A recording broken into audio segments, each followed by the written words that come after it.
اعوذ باللہ من الشیطان اللعین الرجیم بسم اللہ الرحمن الرحیم السلام علیکم یا علی مدد۔ مومنین و مومنات کی خدمت میں رمضان المبارک کے 14ویں دن میں پڑھے جانے والی نماز، دعا اور اس کا ترجمہ لے کر آئے ہیں۔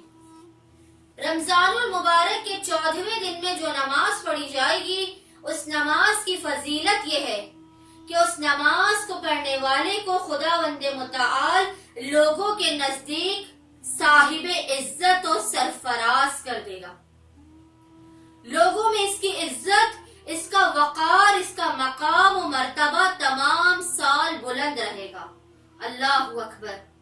رمضان المبارک کے 14ویں دن میں جو نماز پڑھی جائے گی وہ کل 6 رکعت نماز ہے، لیکن اس 6 رکعت نماز کی بدولت خداوند متعال سارے سال آپ کو لوگوں میں صاحب عزت اور سرفراز بنائے گا۔ اور یہ جو 6 رکعت نماز ہے، اس کا طریقہ کار کیا ہے کہ آپ نے 6 رکعت نماز بالکل نماز فجر کی طرح سے پڑھنی ہے، لیکن اس کی ہر رکعت میں الحمد کے بعد 30 مرتبہ 30 ٹائمز سورہ زلزال کی تلاوت کرنی ہے۔ 6 رکعت نماز، ہر رکعت میں 30 مرتبہ الحمد کے بعد سورہ زلزال کی تلاوت کرنی ہے۔ اب میں آپ کے سامنے رمضان المبارک کے 14ویں دن کی دعا اور اس کا ترجمہ پیش کرتی ہوں۔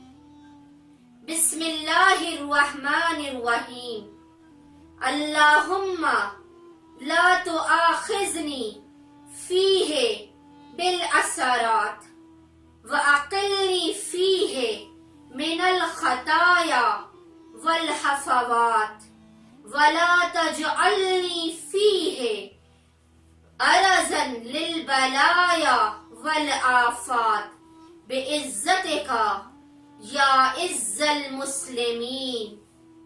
بار الہا، اس دن میری لغزشوں کی وجہ سے میرا مواخذہ نہ کر، اس دن میں میری خطاؤں کو معاف فرما، مجھے بلاؤں اور آفتوں سے دور رکھ، تجھے تیری عزت کا واسطہ، اے مسلمانوں کی عزت۔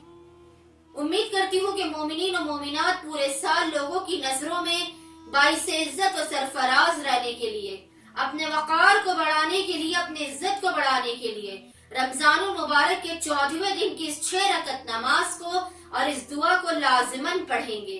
اللہم صلی علی محمد و آل محمد وعجل فرجہم اجمعین۔